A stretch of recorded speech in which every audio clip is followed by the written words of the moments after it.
और वह स्थान है राजस्थान स्थित भानगढ़ किला। यह वह स्थान है जिसे पुरातत्व वैज्ञानिकों ने सामान्य नहीं माना है। तभी तो राज्य सरकार द्वारा भानगढ़ किले के चारों तरफ वे बाहर चेतावनी के तौर पर। राम राम सा दोस्तों, आज पहुंचा राजगढ़ की तहसील भानगढ़ में।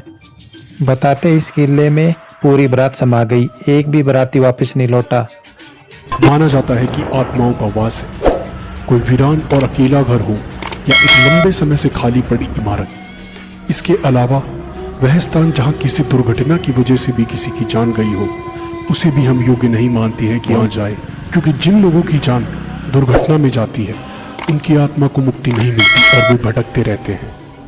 कहने को तो बहुत सी जगहें हॉन्टेड या भूता कहा जा सकता है, जहाँ प्रमाणिक तौर पर कहा जा सकता है कि उस स्थान में कुछ ना कुछ गड़बड़ तो जरूर है, और वह स्थान है राजस्थान स्थित भानगढ़ किला।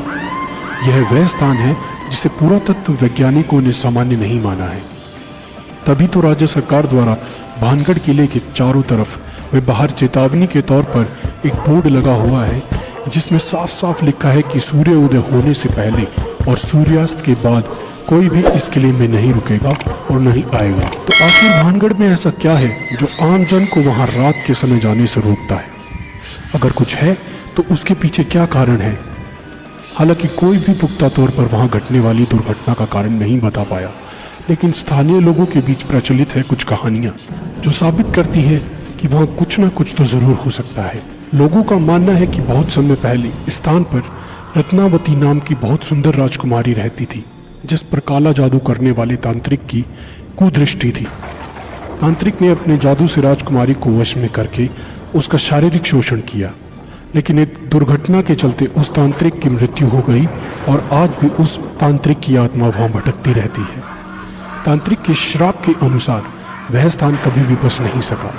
वहां रहने वाले लोगों की मृत्यु हो जाती है, लेकिन उनकी आत्मा को मुक्ति नहीं मिलती है। प्रचलित कहानी के अनुसार सिंधु देवड़ा महल के पास स्थित पहाड़ पर तांत्रिक क्रियाएं करता था। वह रानी रत्नावती के रूप पर आसक्त था। एक दिन भानगढ़ के बाजार में उसने देखा कि रानी की एक दासी रानी के लिए केश तेल लेने आई है। सिंधु देवड़ा ने उस तेल को अभिमंत्रित कर दिया कि वह तेल जिस पर भी लगेगा उससे वह तेल उसके पास ले आएगा। कहते हैं कि रानी ने जब तेल को देखा तो वह समझ गई कि यह तेल सिंधु सेवड़ा द्वारा अभिमंत्रित है। तो कहते हैं कि रानी भी बहुत सिद्ध थी, इसलिए उसने पहचान कर ली और दासी से उस तेल को तुरंत फेंक देने को कहा।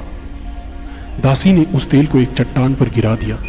कहते हैं अभिमंत्रित तेल ने चट्टान को उड़ाकर सिंधु सेवड़ा की ओर रवाना कर दिया। सिंधु सेवड़ा ने चट्टान देखकर अनुमान लगाया कि रानी उस पर बैठकर उसके पास आ रही है। सो उसने अभिमंत्रित तेल को रानी को सीधे अपनी छाती पर उतारने का आदेश दिया। जब चट्टान पास आई तब तांत्रिक को असलियत पता चली, तो उसने आनन फानन में चट्टान उसके ऊपर गिरने से पहले भानगढ़ नगर उजड़ने का श्राप दे दिया और खुद चट्टान के नीचे दबकर मर गया। कहते हैं सिद्ध रानी को यह सब समझते देर न लगी और उसने तुरंत नगर खाली करने का आदेश दे दिया। इस तरह यह नगर खाली होकर उजड़ गया और रानी भी तांत्रिक के श्राप की भेंट चढ़ गई। तो कितनी सच्चाई है इस कहानी में?